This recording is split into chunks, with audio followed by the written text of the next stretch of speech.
Hi, good morning, everybody. Welcome to the latest in our series of webinars on PFI handback.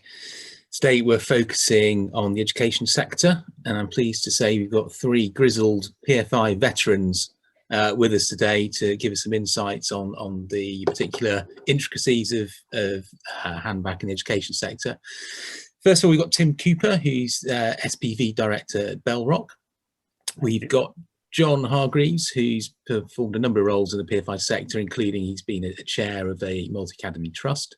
And then finally, we've got our own Frank Suttie, who's been noodling away at PFI for, well, since its inception, really. As Tom said, there is some time for questions at the end, so please pop those in the Q&A, not the chat function, as I said last time. So let's kick off. And to kick us off, maybe, Tim, could you tell us a bit about your involvement in PFI and the education sector? Yeah, good morning, everybody. Yeah, so personally, I've been involved in PFI schools for quite a few years now, having run the Oxford outsource, which included a number of different sorts of schools, but also the PFI schools in Exeter and the Swindon PFI schools. So that's me personally. Now in my role with Bellrock, Bellrock's got over 120 schools that it supports. It's got, including in that, 11 PFIs, and then we own 6 PFIs ourselves. So within my current role, we've got PFI and SPV engagement from both sides. Okay, thank you, Tim. John? Hi, good morning. I think my experience really is multifaceted, ranging from working with contractors as part of the BSF programme, looking at construction and installation of the schools. I also worked with a number of contractors providing TFM within a PFI framework, and also including the RDD element of the development in there.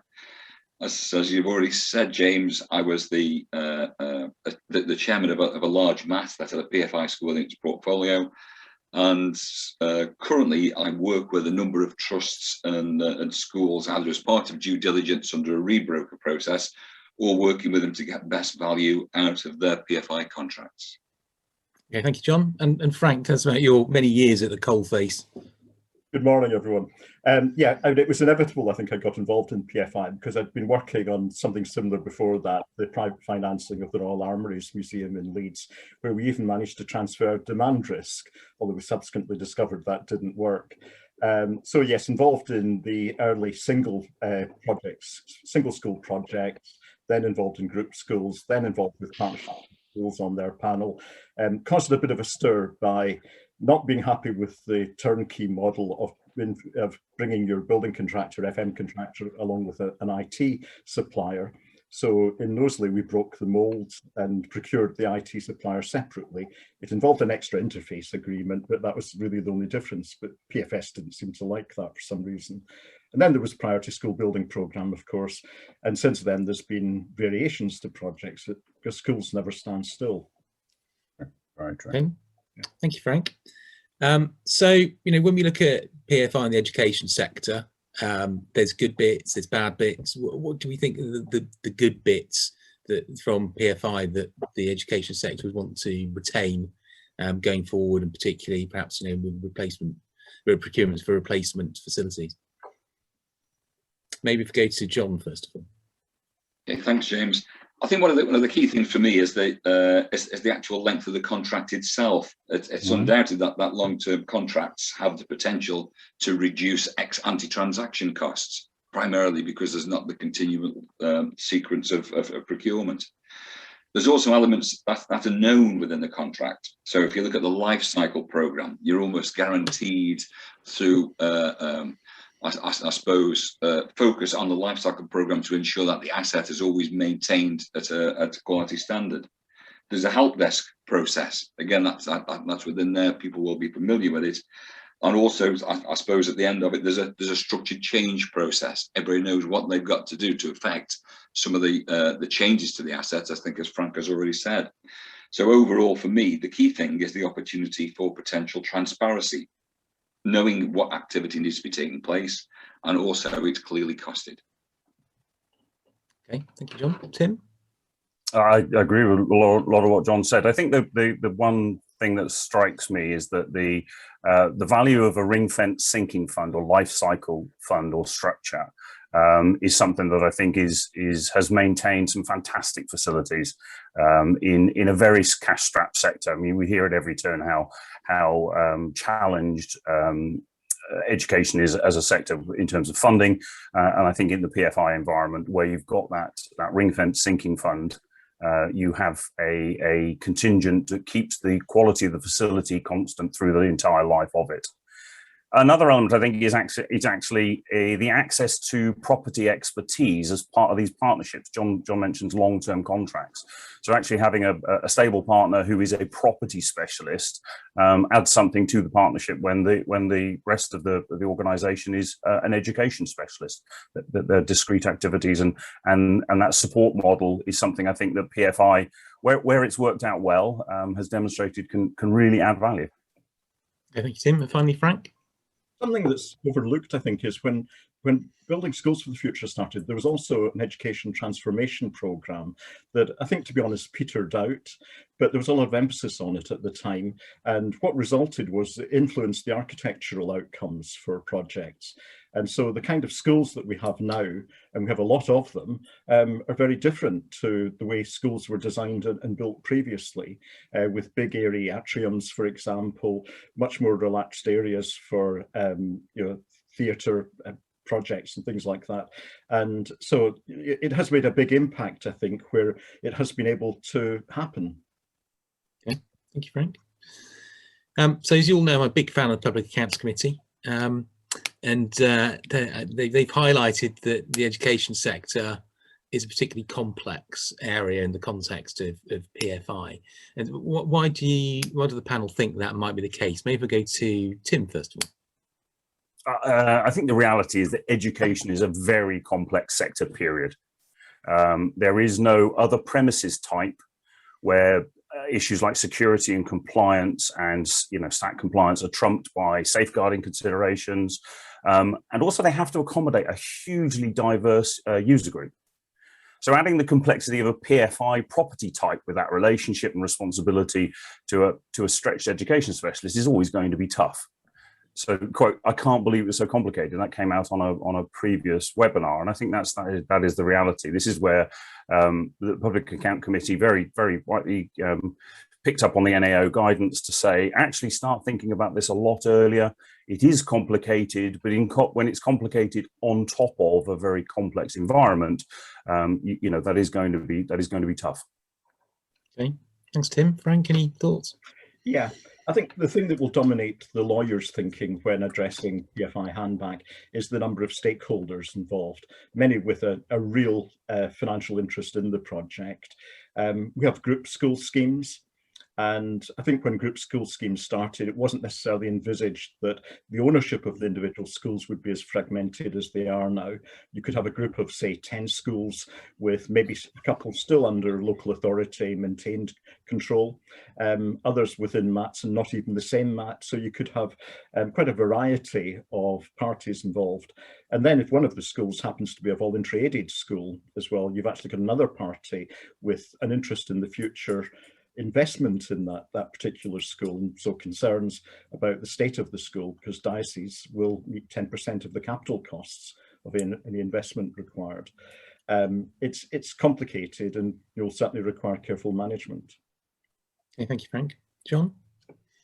I think for me, James, one of the key issues for complication is a temporal issue. I mean, lots of these contracts were put together in the early 2000s. And we've now got totally different actors in place. The people who put these together have long since disappeared. To compound that, I think in lots of instances, as I found, there's what I would call the lack of the informed client. People just don't know enough, really, with regards to the contract, what it was designed to do, how it was set up. As a consequence of that, of course, we've seen some transaction costs starting to come into it on an ex post basis, as people have to find experts to get them up to speed. So again, purely, I think it's complex purely because of the span of time which these things run over. Okay, thank you. I guess the NAO and the Public Accounts Committee, they are really kind of hammering home the message that people need to start planning early for PFI handback, and there's this kind of 7-year rule that's come out of the NAO report. So, you know, there's this 7-year period when people are meant to be doing things. Wonder what the panel thinks that the local authorities and other public sector stakeholders should be doing with this time prior to handback. May I go to Frank first of all? Yeah. Again, this is maybe something that I should have emphasised under the complexity point as well, because the interest of the local authority in the project is not the same as it was when many of these projects started. And so making sure if you're looking at it from the school perspective, that you have a local authority that is fully engaged in the process, because it has the contract with the PFI provider, and it's the party that has the greatest leverage therefore over the outcomes that are required. And so for the schools involved in their multi-academy trusts, making sure the local authority is engaged in it, and spending serious time together, sharing knowledge. What happens in local authorities is that responsibility will often pass from person to person. You know, a PFI project, who manages it? Is it the estates department? Is it the finance department? Very often, there can be changes. And so the knowledge of the project from the local authority is diluted. So for all the schools and the local authorities engaged in the project to be working together, making sure there's shared correct knowledge of the project is going to be important. John, have you finished wrangling with your cat? It's not my cat, it's my daughter's cat. Yeah, okay. My cat's about to appear. Anyway, John, I thought I'd go to you, given your animal issues. Yeah. For me, I think the time should be spent understanding the current situation of the asset and the condition of the asset. Getting a good idea with regards to the spend of the life cycle fund, about where we are and where we're up to, and particularly within I suppose changes in technology. One of the key things I think we really do need to understand is the obsolescence position with regards to the equipment within the schools, and then probably pull all this together fairly promptly with a plan to close that gap. It really is as fundamental as that. Okay, Tim. I agree with what a lot of John says. I think the fundamental is, as picking up Frank's point, there's a lot of players will have changed. The parties will still be the same on the document, but none of the faces will be the same, almost without exception. So understanding the contract and ideally having all the parties review it collectively is probably a really good place to start. So it may not hold all the answers, but you should identify the bits that are clear, the bits where it's silent, and the bits where collectively you've got to work through an answer. And John's point about what the outcome position is and what the life cycle position is a good example of that. A lot of those early contracts will say the premises will be fit for use at the time of handback. Well, what does fit for use mean? So actually collectively agreeing that with 5 and 6 and 7 years to go is a very healthy position to do. And I think there's an idea that Sarah Humber described it very clearly on the last webinar, and from her position within education, it was useful to hear.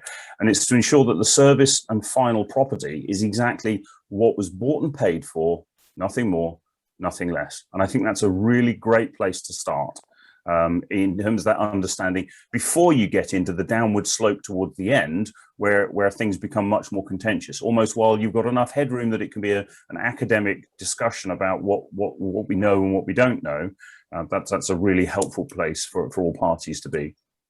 Yeah, I agree with that, Tim. I think actually trying to establish what the actual handback standard is going to be quite a complex exercise, particularly when you factor in changes in law and practice and the like.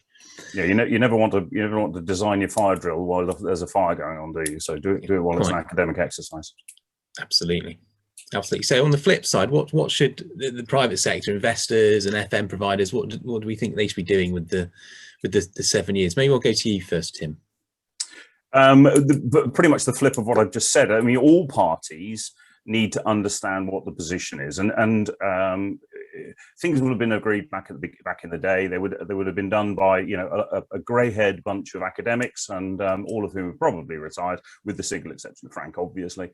But I think understanding what that position is, and then I think also agreement. Well, where the contract is silent, then a reasonable best practice or industry standard approach is probably a good place to start. But having that agreed before you start the downward slope to the end is probably very helpful for all parties. Let's get Frank's views before he retires. Yeah, I think engagement certainly is an important thing. As with the public sector, making sure that the documents are in order, that everybody involved and that the lawyers that they seek advice from have the correct documents.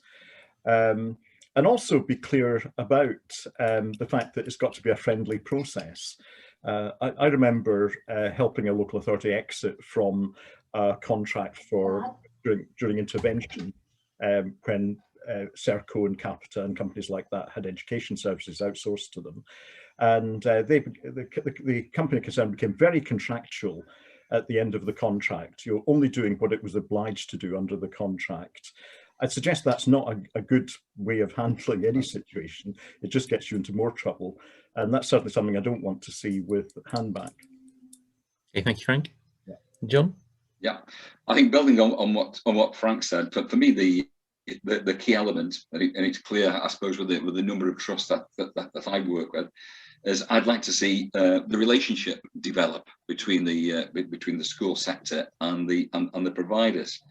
It's how everybody who's involved in this can bring this to this positive conclusion and work collaboratively as the best way forward.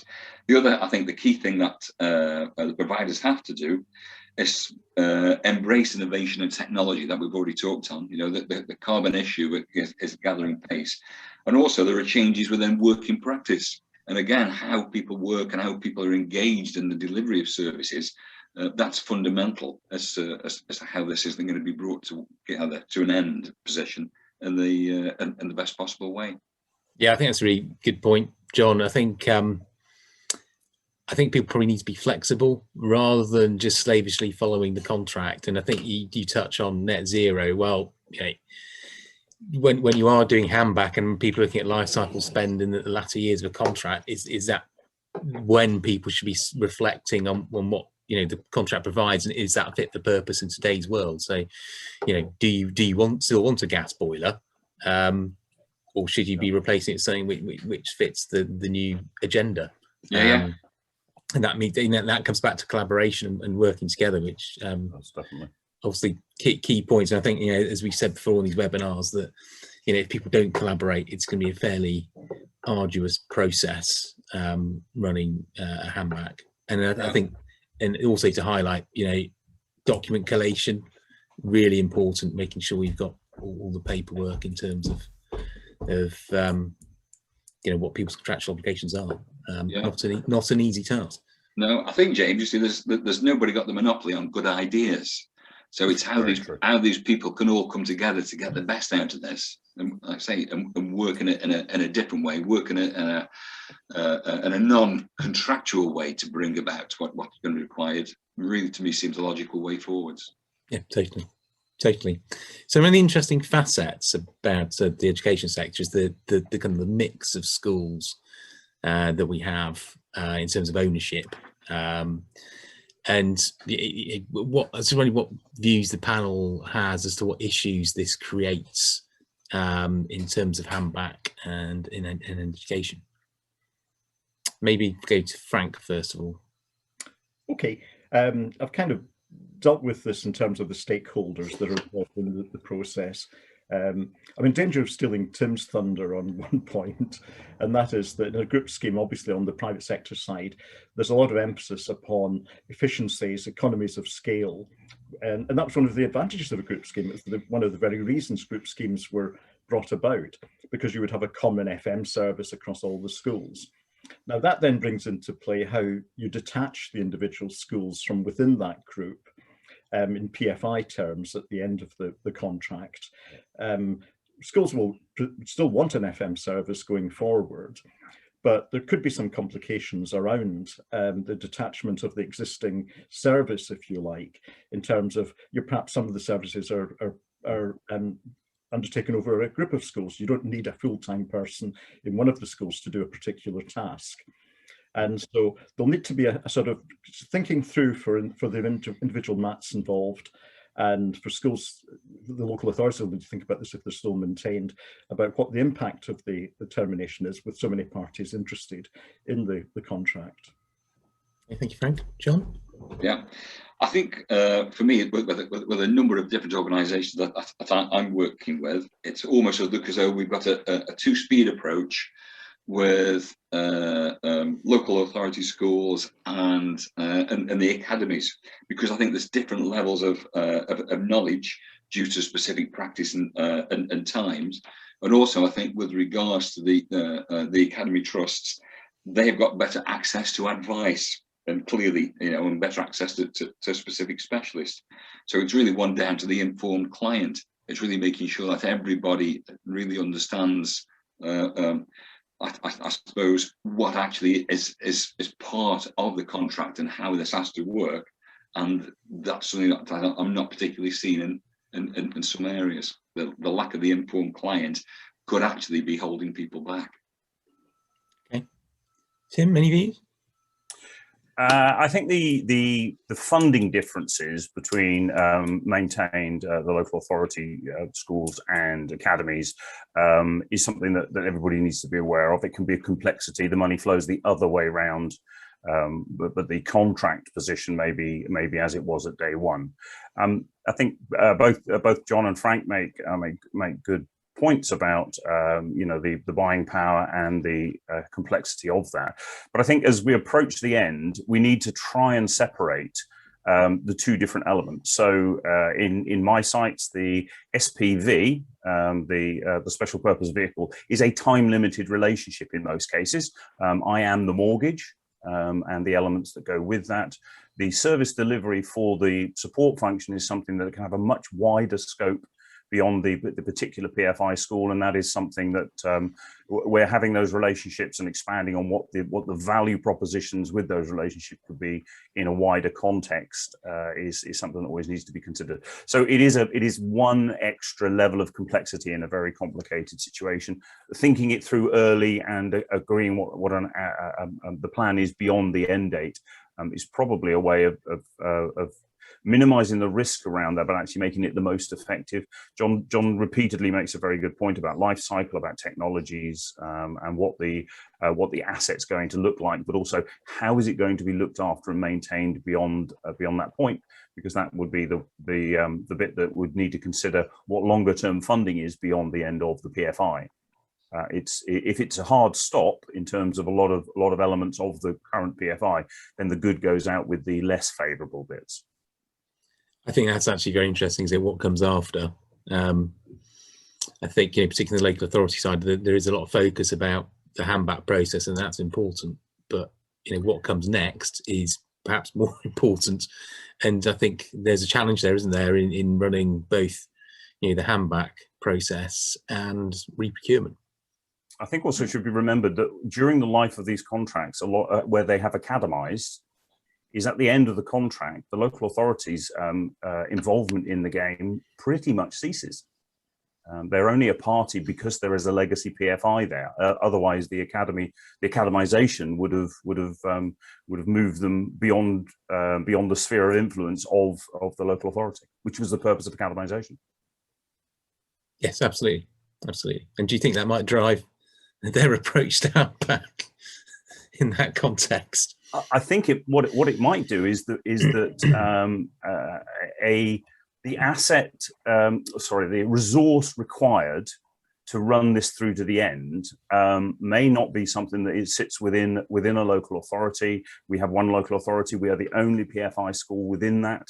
So for them to have the available resource, or the resource with the skill type and the headroom needed, is probably a bit of an ask, because again, local authorities aren't swashing with expertise, especially expensive expertise, because of the current climate. So I think that's a challenge that hopefully, as we move to one of our later questions, some of the organisations can help with.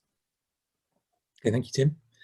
You touched on resourcing actually, Tim, and I think that's a perennial issue around all of this. And the DFE's got a reasonably small handback unit, and I just wondered what the panel's views were on how that might impact or assist in the handback process. Maybe we'll go to John first of all. Thanks, James. I think for me, from looking at some of the members of their team, it's clear that they do have knowledge of the particular area where they're working. Yep. However, I think what there needs to be for this team is clarity in terms of what they're actually seeking to achieve. Is it going to be what's the educational position? Is it going to be financial? What's going to be brought to an end there, or is their aim going to be asset focused? And again, clarity in terms of what they're working towards and communicating that with the players within this, I think is fairly fundamental as to how successful this team will be. Okay, thank you, John. Tim? I have to say, I think it's an excellent initiative. As John just said, the DFE team have a very broad experience base, and they've recruited some targeted skill sets recently. They've got a sector-wide perspective, which is very helpful and are a key enabler. I think particularly with these early contracts, which are a little bit either vague or elements are outdated on them. So this essentially neutral organisation, I think, is an asset to the sector for quite a while. The SFT in Scotland are a different type of government organisation, but they've got a similar remit and are probably slightly ahead of the DFE in terms of planning and engagement. But again, doing that an excellent job. But between them, I think they're going to make a really positive impact as we navigate the early PFI handbacks. They have no skin in the game. That's really quite helpful. And I think the ground rules and the best practice guidance that are set by them on these early contracts will doubtless simplify the process across the sector as more PFIs come to an end. Yeah, I think that's a good point, isn't it, Tim? I think in the same way that you had the precedent set by the early PFIs on entry, having lessons learned from the early ones will be really important. Trying to get that knowledge and implementing best practice will really make things a lot smoother. Frank, can I go to you? Yes, yeah. As with Tim, there's some excellent people there. Many of them came from the private sector, were recruited by Partnerships for Schools, and then moved into the department. There will never be enough of them, I don't think. I don't see Rishi being very generous in terms of budgets for things like this. So this has got to be thought through very sensibly. And the one thing that I suspect we'll start to see is emphasis upon consistency in the process.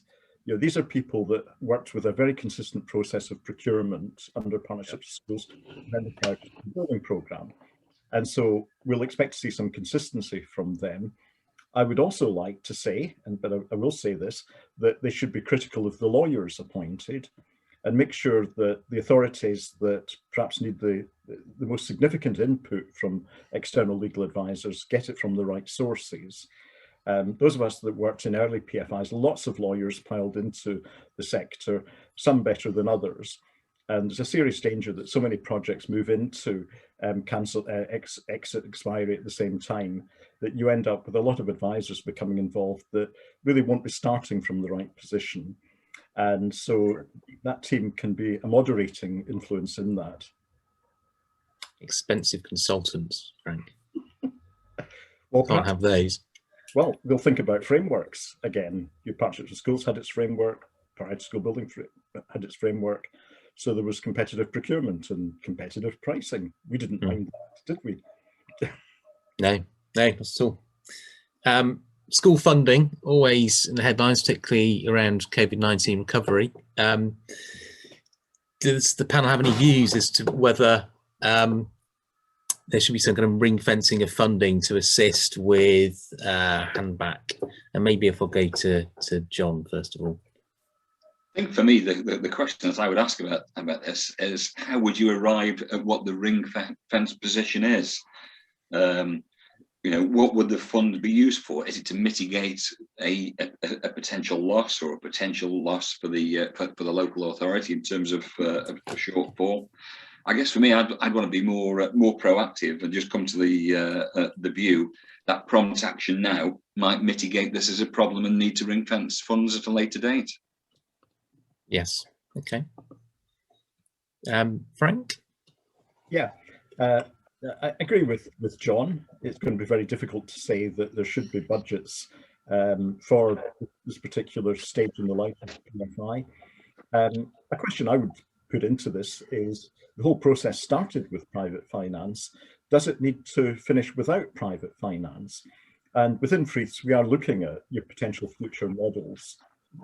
One of the projects that I got involved in was at Liverpool, and they didn't want a PFI-based Building Tools for the Future programme. They'd had a big problem with a group scheme where their contractor had badly let them down in their view. And they somehow managed to persuade Partnership for Schools that they could do a design and build programme only. But the condition of that was that they had a way of maintaining the life of the project schools going forward, that it wasn't yet another case of poor maintenance. And so we managed to find a basis upon which, using the data from the project that was created by the architects and the building contractors, making that available through a competitive procurement of FM providers, that the FM providers managed to see a lot of the risks that they would think might otherwise be there were not there because they had the data. And so that seems to have gone very well. And it does show you that when you come out of a project, if you plan for it, and that's where the 7 years comes in, undoubtedly, there could be ways of bringing new investment in. But key to that will be the future investors being as comfortable as possible about what they're getting into. And I'm thinking of the surveys at the end of the project and making sure these surveys are done on the basis that the data can be reused in the future. And so maybe it's less emphasis upon having funds to not just manage the process, but put problems right as well, or cope with problems. But it's also about engaging with the private sector on the future of the schools concerned. Yeah, I think that's an interesting point, Frank. And yeah, I do think it would be possible to kind of re-let a further FM concession following handback, using the data from the handback process, and you can indeed raise some capital that way for reinvestment. Although I suspect that the politicians won't let that happen because it looks too much like PFI. Yeah. Tim? I think it's a very good idea, but it does need some specific targets. And picking up on John's concerns. For me, I think the element that would probably add the most value to the schools and to the sector would be something along the lines of an independent MOT tester type approach, whereby you have somebody who has no, I use the term skin in the game again, but you have those points that they go in and they assess the life cycle position with clean hands, and they take a look at the maintenance and the service and the performance as it currently stands, and produce a condition survey that belongs to the school, shared with all the parties, and that I think would be probably a very beneficial service that could be funded from independent of the central thing. So if funding was going to be made available for that, that was what I think would add the most value to this whole scenario that we're discussing in this very complicated environment. Thank you, Tim.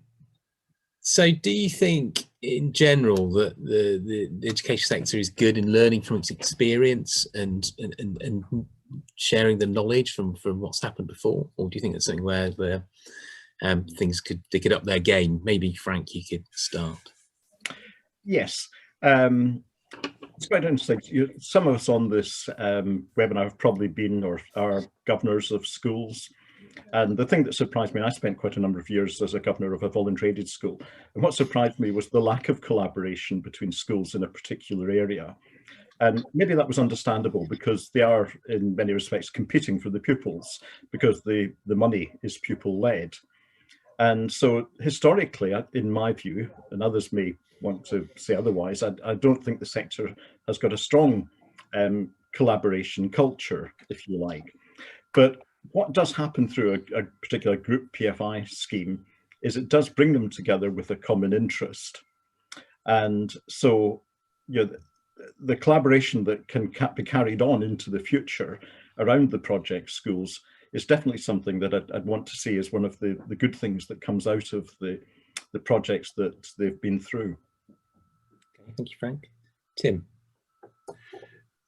my gut feel is not yet, but I think the DFE and the SFT's involvement will be sort of good learning and sharing vehicles, akin to the ESFA's Good Estates Guide, Good Estate Management Guide for Schools. That's a best practice guide. If something similar to that was produced, it would be very, very helpful. I mean, for example, in the Good Estates Management Guide, you've got the top 10 estates checks for boards. I mean, that's absolute gold for academy trusts, because it is an independent checklist. I think if we can leverage that from this period, then I think we'll have done very well. Okay, thank you, Tim. Maybe a point we touched on before, but I think it's definitely one worth exploring further, is as to whether we think the party should slavishly follow the handback provisions, or whether there's scope to be a bit more imaginative and do some modernisation. I'll go to John first of all. I guess for me, I'd like to see the change process, notice of council change process, used more proactively. I think in some of the newer PFI contracts that I've been working with, the concept of the invest and save clause linked to the PayMec as something that's actively going to be encouraging people to do things differently. You know, would somebody want the school asset to be given back in a condition that was okay 25 years ago? No, the answer is we've moved. I think the other key thing that we're going to need to look at as we would move forward is new forms of contract and what this might look, and how again we can get better engagement with it.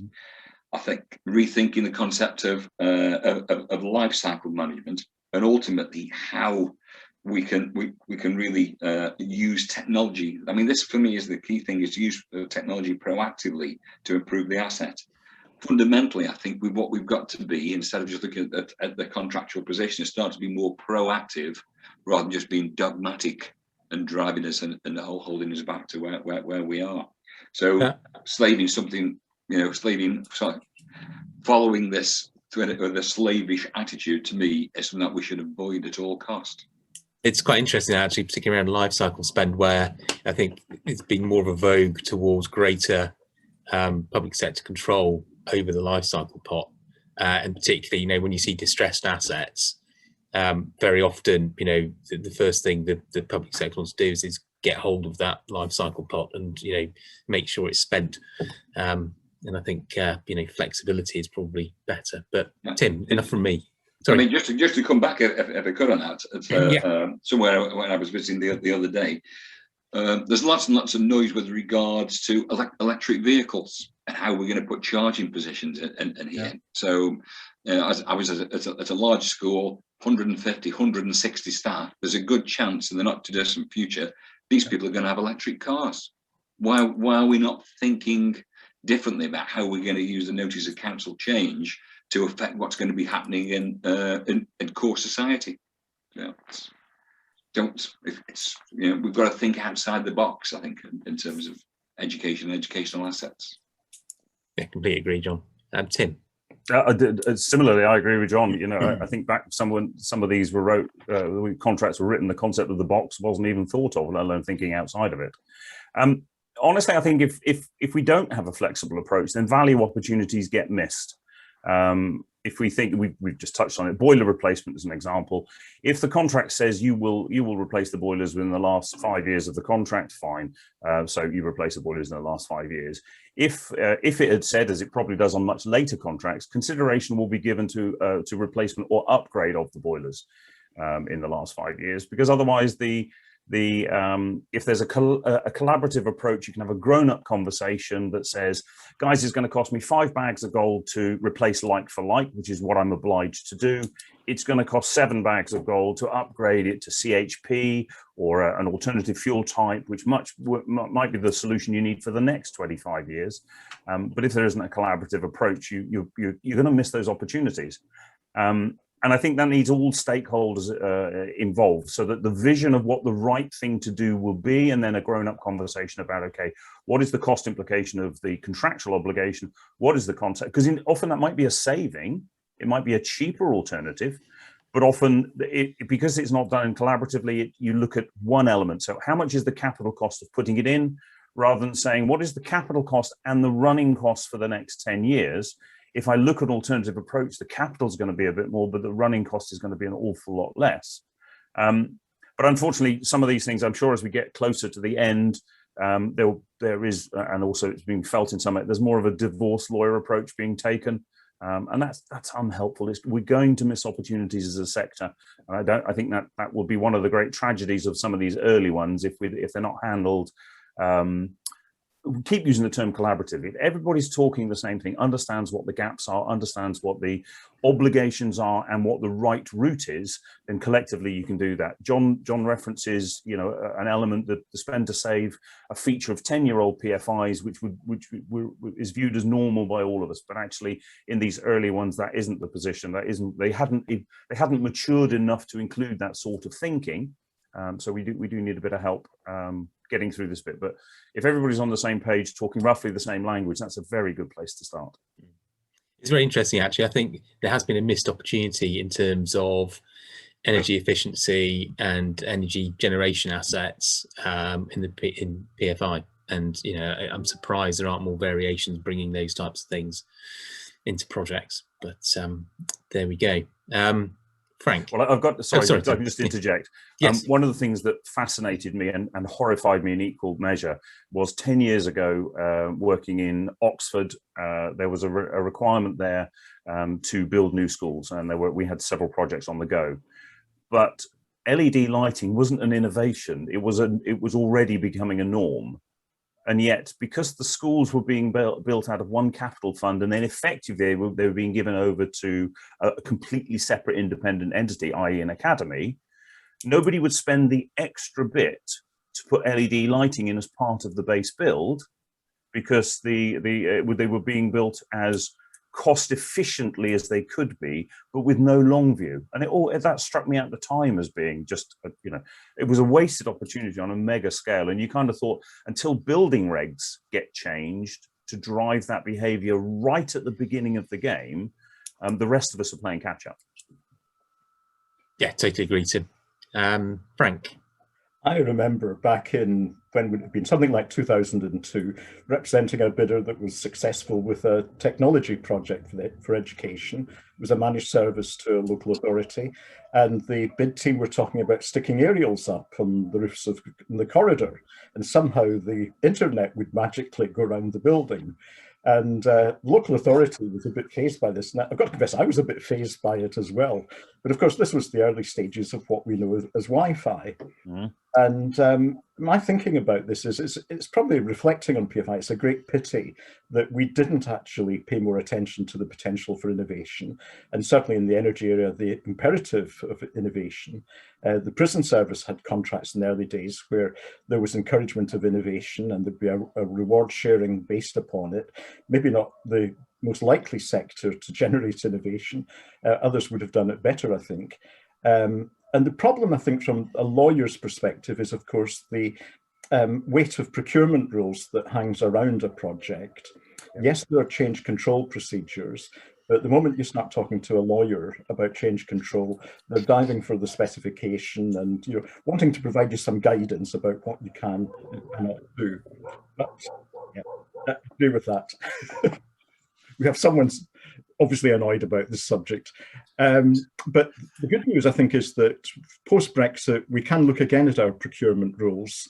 And I'd like to think there will be some scope for innovation in the future in contracts to be recognised, and a bit more flexibility around what you can do, not just at the end of the contract, but during the life of the contract as well.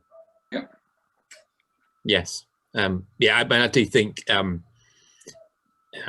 probably look like a cowboy here, but I do think a lot of procurement advice is ultra conservative, and you've got to think about, is somebody going to pop up from the woodwork 20 years ago? Aha, you put in some LED lighting. Well, if we'd known it was like that, then our bid would have been completely different. But anyway, moving on. My final question to the panel. What message would you like to give to the Department of Education as it moves into this period of transition as part of handback? I'll go to John first of all, I think. For me, I would say engage early with all parties. Have a clear view of what the post-handback world looks like and how the education sector will operate moving forwards for the benefit of the students. That's the key. Thank you, John. Frank? I think certainly, as we've already said within the call, make sure that the process is going well within all the schools concerned.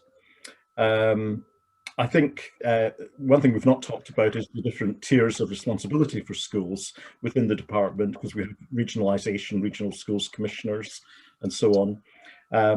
It's an opportunity, perhaps being a bit controversial, to decide, do we still need the schools that we've got just now for the next 10 or 20 years?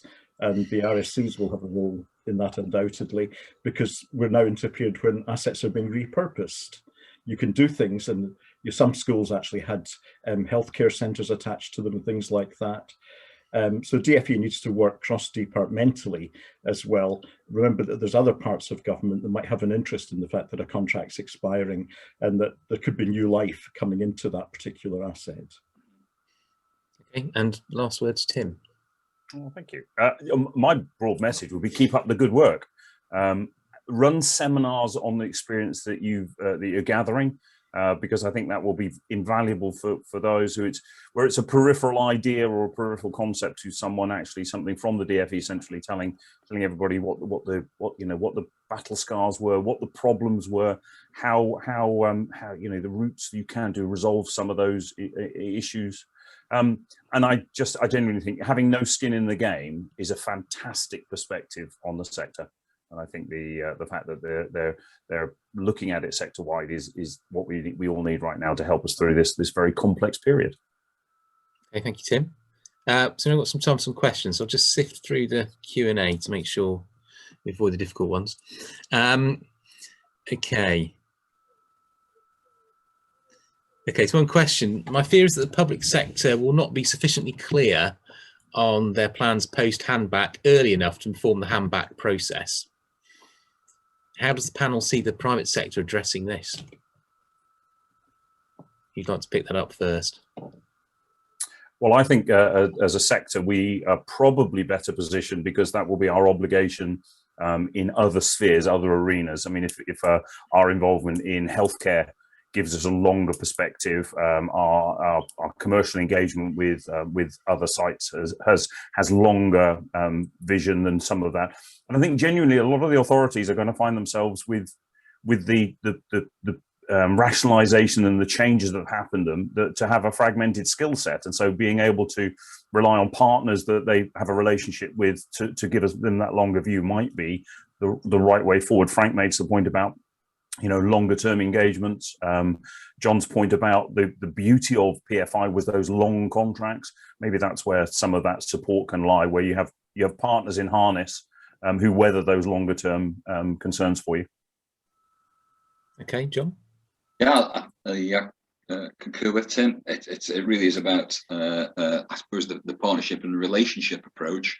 The knowledge is known within the sector. So if the public sector haven't got it, then there's people who work in the private sector, whether I guess even working in the university sector, who are also looking at this. It's a topic that's only going to be brought to the fore more and more within these next 7 years. So I think the clarity will emerge. So I don't think it'll be a problem. People will get access to the information that they need. Wouldn't it be lovely if we had a good estates management guide for PFI exit as part of the ASFA's bundle? Yeah. Yeah, I think you'll find that the Scottish Futures Trust in their publication about PFI handback did an excellent, very, very detailed document describing the process of doing surveys, for example, at the end, and how to deal with the consequences of the survey. So there's some good stuff out there, but certainly it needs to be better known, and certainly an English version of that would be very welcome, I'm sure. Yeah, I think Frank, just to come back, most of the contracts that I've seen, there's a requirement for the contractor to have a rolling 5-year forward look anyway. Yeah. So in terms of understanding of what's coming down the track, there really should be no surprises in terms of the quality of the asset and getting it into the condition that it needs to be handed back. Yeah.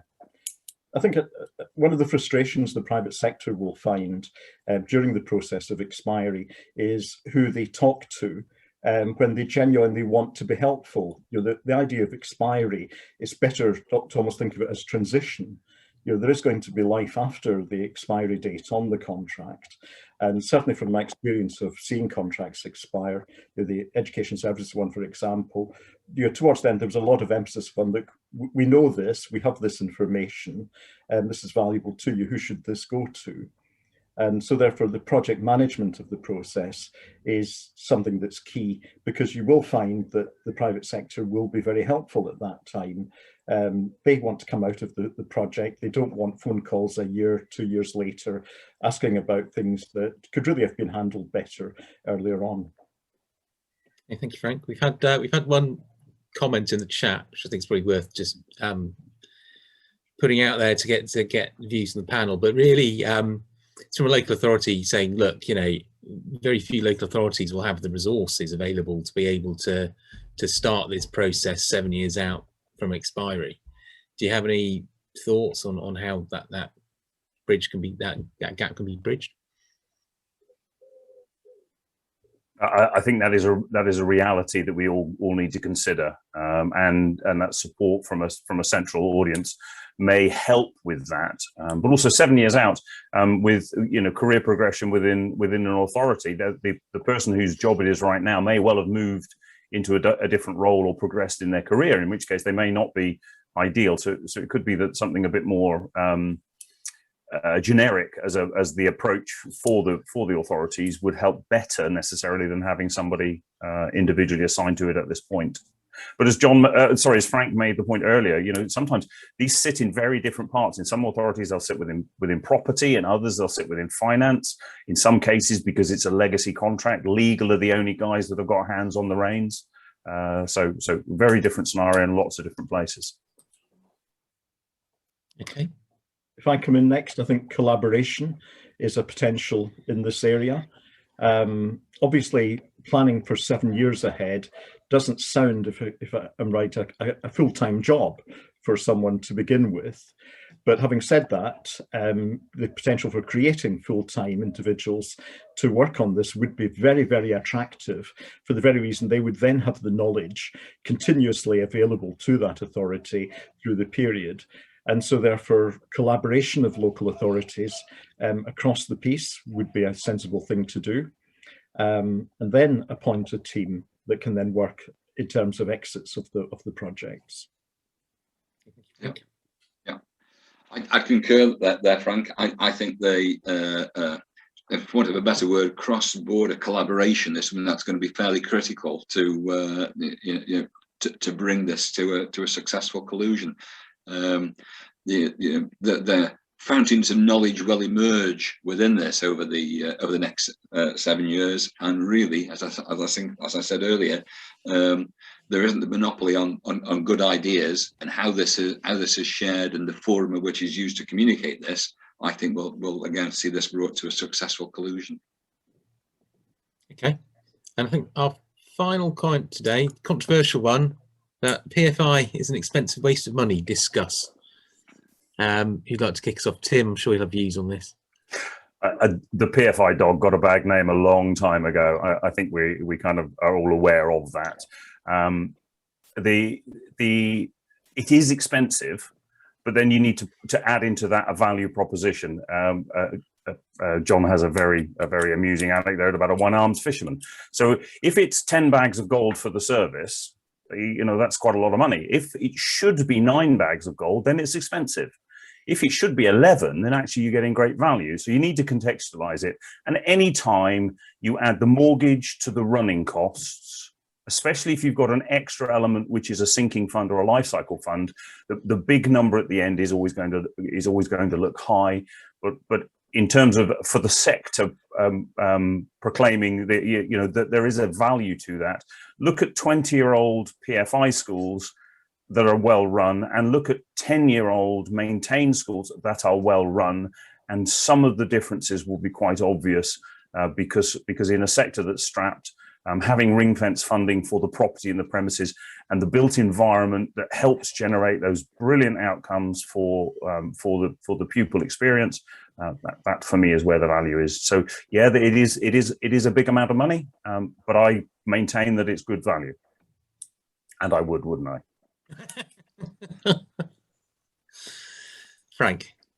I wonder if some of this comes from projects that were maybe not as well procured as others, where the competitive procurement process wasn't used to its maximum effect. And undoubtedly, there'll be a big variety of costs, on costs being paid by local authorities under these contracts across the country. But I think it was always going to be more expensive than having your own joiner on site and having your own plumber on site, because, well, it wouldn't be more expensive because you couldn't afford to have that. Bringing in a local plumber, bringing a local joiner, yes, you could do these things, but the bigger tasks that the private sector have taken on through the life cycle maintenance of the project, if you put a real value on these, I think you start to see the benefits that have come from this. And I go back to my very first thing I mentioned, that was working on a project for Royal Armouries. Why did they use private finance before the private finance initiative was invented? They used it because they were told they were at the bottom of the queue for capital investment by their sponsoring department. And they got the brush off, go off, and if you can find private sector investment, you'll get it. So private sector investment has been a good thing for the sector. It inevitably does have a cost coming with it. And the bigger question is how well that issue was looked after when the projects were procured. And that's where I think some of the controversy comes from. Okay, finally, John. Okay, for me, I think there's elements here of a difference between rhetoric and reality. There's an awful lot of noise, particularly in the social media, about PFI, service delivery and the perception of service. I guess my view is, if you've got to spend, what you want is to get 100% value in use out of your asset for the spend that you're actually putting in there. You know, I go into some school buildings. They're well lit, they're airy. It really does create the right environment for students to learn in. And that I think is the advice that I give to the people I work with. If you can get 100% in terms of value in use, then it's worth every penny. Forget value for money. Value in use that your students and your staff get out of the buildings is far more important. Okay, thank you, John. Well, I think we're almost up, so I think we'll draw a line under it there. Thank you to our panelists for your time. Thank you. And for your views, and thanks to all our attendees. See you next time. Thank you. Thanks, guys. Bye-bye. Goodbye.